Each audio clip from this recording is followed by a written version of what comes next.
Lords and ladies, World Wide Web, my name is Peridiam, and I want to change from the usual by instead of putting Pogs down on a battle map, I will go over the entire premiere episode of Survivor 43 and do my best to break it down and explain what we were supposed to get out of it. Now, it should be said, I don't know spoilers, if there even are any spoilers beyond just this episode, but perhaps we can read between the lines and utilize the history of the show to better understand what we just watched. I do want to say I will be spoiling the winners of Survivor 41 and 42, so if you haven't seen those seasons, you have been warned. And yes, I'm a fan of Alt-Shift-X.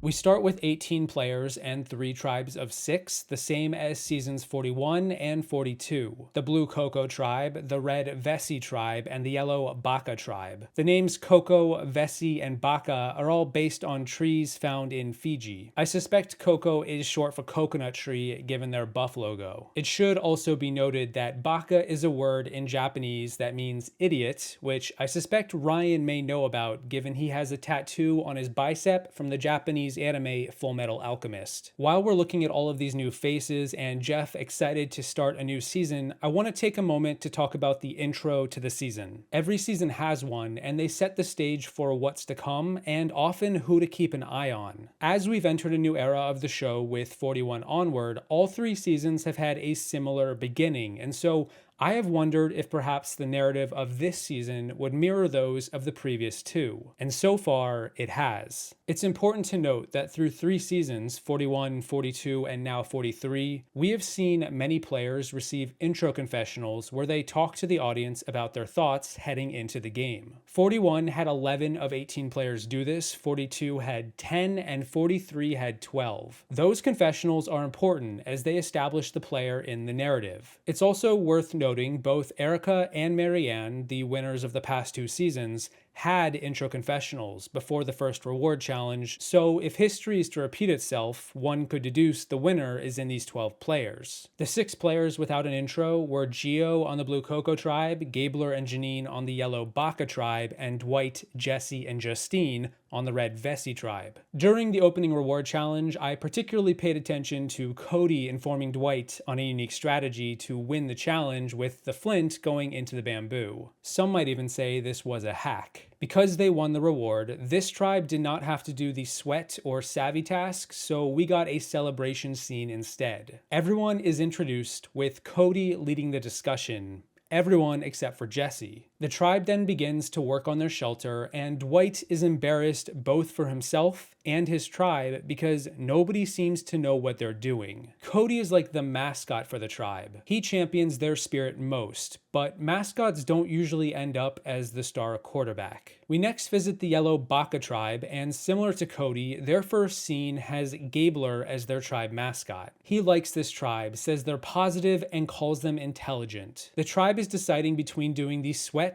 or savvy task. Sammy initially volunteers to do the sweat task, but Owen becomes panicked. Owen tells us that he doesn't want to do that because he's going to become isolated from the rest of his tribe, and instead he wants to strategize. As it turns out, Owen has the same narrative as Mike from Survivor 42 about doing the sweat challenge. If you recall, in that season, Mike did not want to do the barrel filling task, so he shot the idea down right away, instead pushing to do the savvy challenge as a tribe where they had to count triangles. We also saw Jenny get befuddled at her tribe's confusion counting said triangles, which mirrors Ellie in 43 explaining why her tribe can't seem to wrap their head around this new bone puzzle. Amusingly, the story has the same conclusion here too, with one player standing out in the scene above the rest. And in the case of 43, that player is Sammy. Similar to Marianne in 42, where she explained her logic, Sammy explains his thoughts thoroughly in a strategic fashion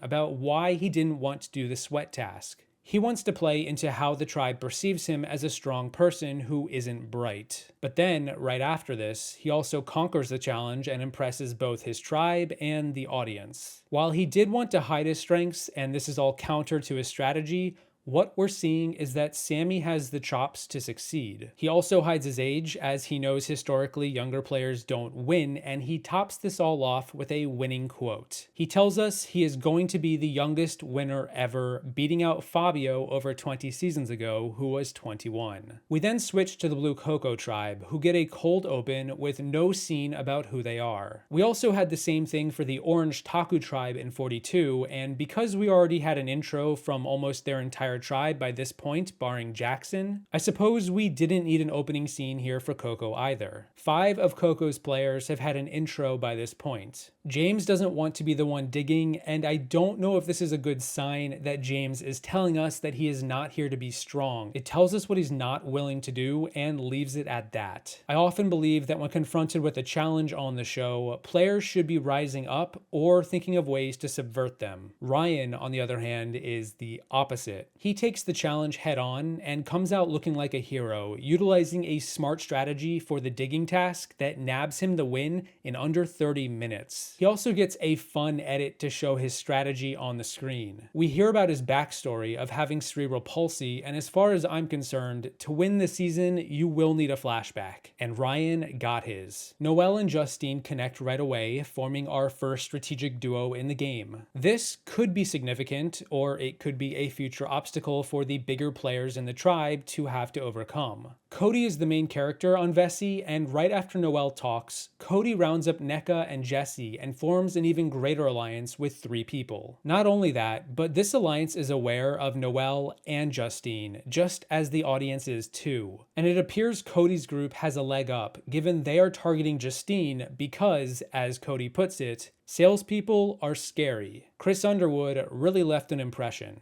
Cody is also a salesperson though. He's duping his entire tribe, but what stuck out to me was that Jesse gets the best position by telling us he is the one in the middle. Jesse doesn't want to do too much on day 1, and this contrasts with Cody, who's doing just that. So the question then becomes, which duo will Jesse side with? That's the ultimate question for this tribe in the episodes to come. We then head back to Baka. This first scene at Baka leaves me worried for them. Owen tells us that he's disappointed how slow his tribe is to strategize. Owen may be overeager, but at the same time, his tribe is shown to be lagging behind. We hear clear foreshadowing that this may bite them in the butt, which I'm expecting it will. Counter to that, we see Ellie finally break the coconut and form a women's trio with Mariah and Janine. This is heavily supported as a good thing when combined with Ellie's flashback story about her sister and how the scene ends with Ellie relating her new alliance to her sister. But because we know how this alliance fares when Mariah is voted out by Ellie later in the episode, everything here does Ellie no favors in the end. The first strategic scene for Coco leads with Cassidy and her entire approach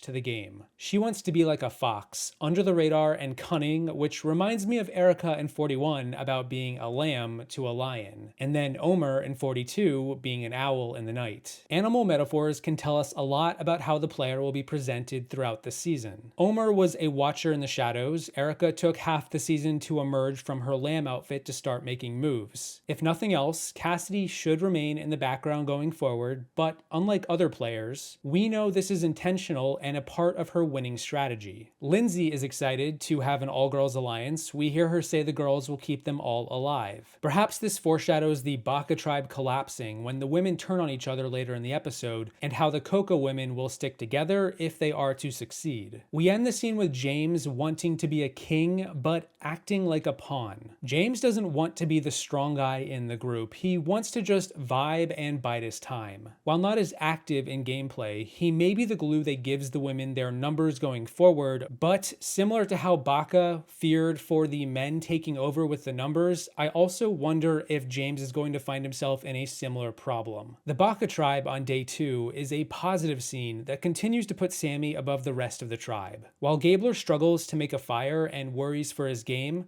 Sammy gets down and starts the fire right away. Sammy continues to succeed so long as he's not hiding his true strengths. The tribe even goes so far as to call him Super Sammy, reminiscent of Joey Amazing. We've now had 2 moments in this episode where Sammy has shone. Is he burning too hot too quickly, or about to blaze ahead of everyone else? We then see Gabler bond with Ellie over their shared taste in metal music, but it turns out Ellie doesn't know much about metal at all, her sister did, and she's pretending to care to have Gabler like her. Gabler is left high and dry to the audience, and Ellie's story of her sister continues to weave around her narrative. She is proving to be a force to be reckoned with. We then transition to Coco on day 2, and Coco day 2 focuses on Gio and Carla and their connection being gay in the Latin community. Gio tells us that he wants to be open and lead with his heart. It's a good way to work together. This clearly juxtaposes with Ellie and Gabler on Baka, who have a connection formed on a lie. Gio, Carla, and Ryan form an alliance, and we see Carla is in the middle. She can work with the Women's Alliance and James, or this new one with Gio and Ryan. Carla, however, is nervous, as she admits that she has insecurities about being in either alliance. She's not sure who she can trust, even asking herself if being this anxious is a good thing. I am left to believe it is not, because we in the audience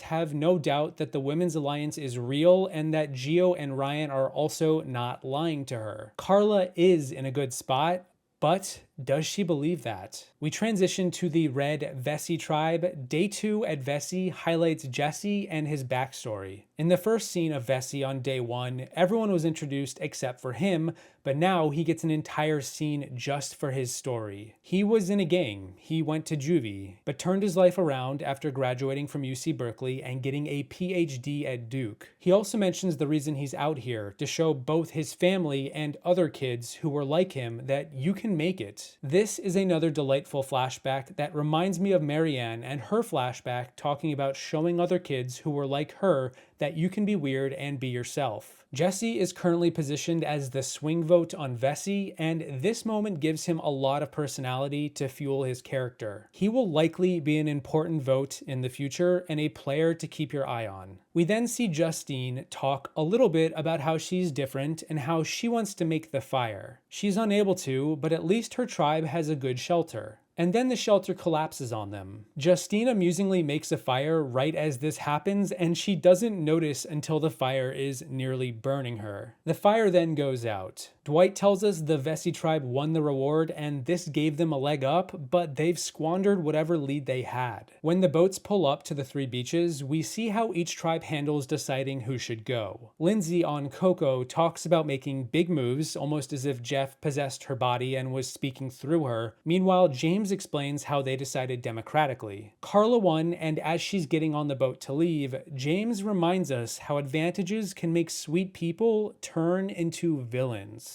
The Risky Rock Island twist, as I've been calling it, is similar to Shipwheel Island from 41 and 42. I personally like this version a little more, as it guarantees someone will get something so long as they risk it, whereas with Shipwheel, if everyone participated, then they would all lose. Risky Rock isn't as harsh as Shipwheel, nor is it bloating the game with multiple advantages. Carla also gets a flashback sequence going over her story. She also went to UC Berkeley. I wonder if she'll connect with Jesse if they reach the merge. Carla reminds herself to remain level-headed. Gabler tries to bluff the other two by confidently stating he's going to risk it, hoping the others will back off. If both Carla and Dwight decide to back off, then Gabler is 100% guaranteed to get an advantage. However, Dwight decides to risk it too. Dwight claims he's screwed if he loses his vote, but we in the audience don't really know why, because we don't know where he stands in his tribe, and given we know he is about to have his vote taken away from him, I wonder if that's more foreshadowing. When we get back to camp, both Gabler and Dwight choose to be honest with how they approach their tribe, and as Dwight explains this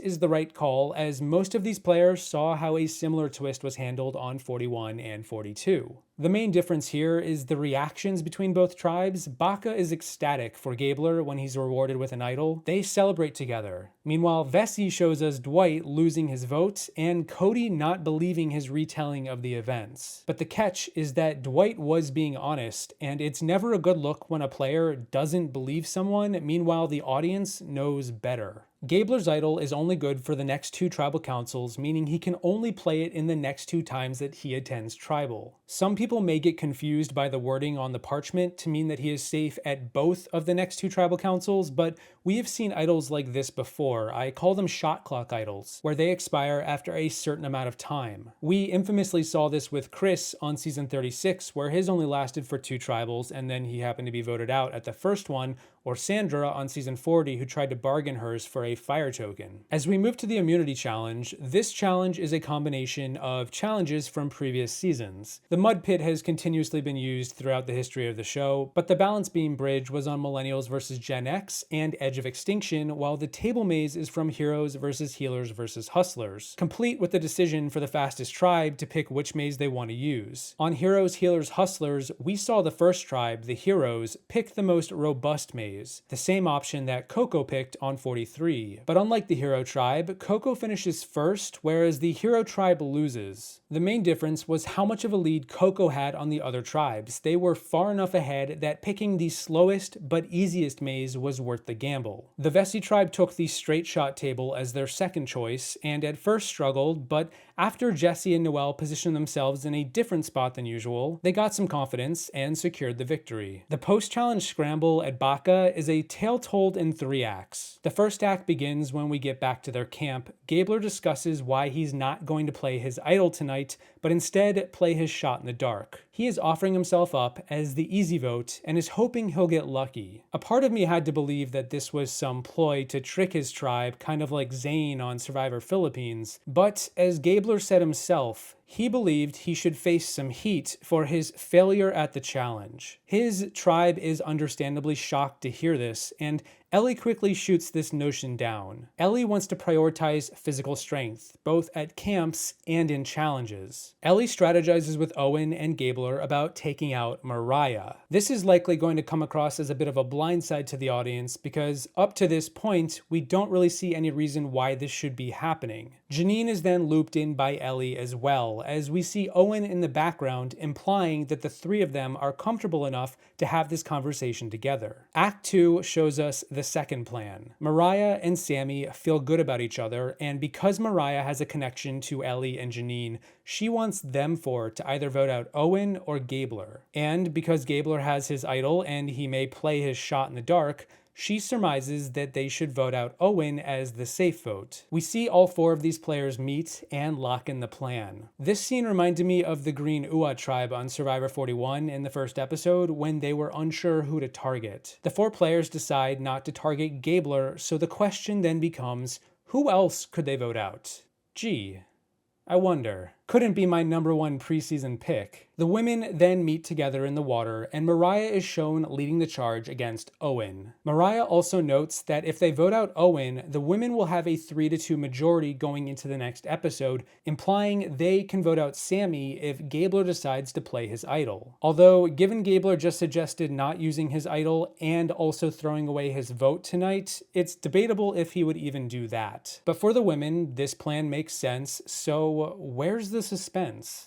Act 3 brings it all to a head. Janine agrees with Mariah about the numbers advantage, but Ellie wants Mariah out more than Owen. Janine worries for her and Ellie's future. She talks with Ellie about this trajectory, and Ellie listens. She acknowledges the potential problem with voting out Mariah. It may set in motion a numbers disadvantage that otherwise doesn't exist in the present. Ellie considers the relationships she has with the men and what they appear to have with each other, while also noting that Owen could spell trouble for them down the line. Because we know Owen does in fact survive this vote, I wouldn't be shocked if he goes far and proves to be a problem for either of these 2 women. Survivor loves its foreshadow. Tribal Council is a little bit more of the same for the Baka tribe, only we now have Jeff as a sounding board to react to all of the ridiculous stuff they say. Baka did not strategize much in these first few days. They were the Kumbaya tribe. They have unearned confidence in themselves, touting moral victories over actual victories. But because Survivor is like Game of Thrones, moral victories will only get you so far. Gabler doesn't play his idol or his shot in the dark, and Mariah is blindsided in a 5-1 vote,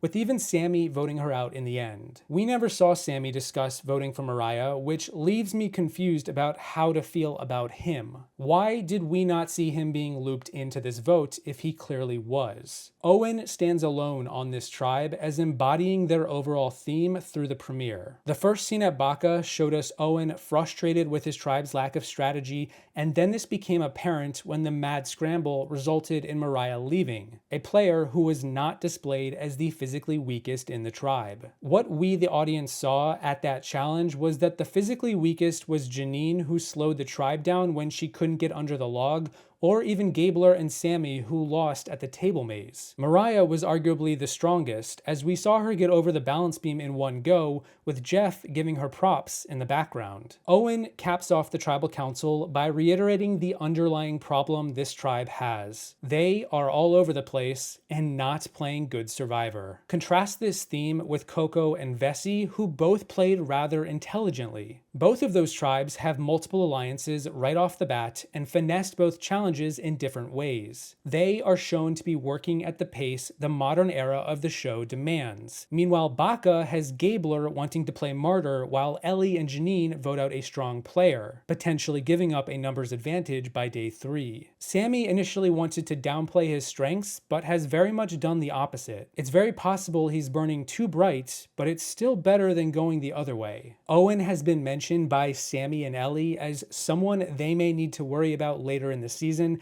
and given that he is currently most in tune with this tribe's theme and Jeff's facial reactions, I suspect a storm is brewing on the horizon. And that is the first episode of Survivor 43 Explained. I decided, unlike 41 and 42, to change it up this time and not bust out the battle map, but nonetheless, if you want me to make more of these videos, just let me know. A big thank you to my patrons for all your support. Thank you for watching. I hope you enjoyed the video. Don't forget to dig deeper on your way out, and I will see you in the next one once I sit down and get ready for episode 2.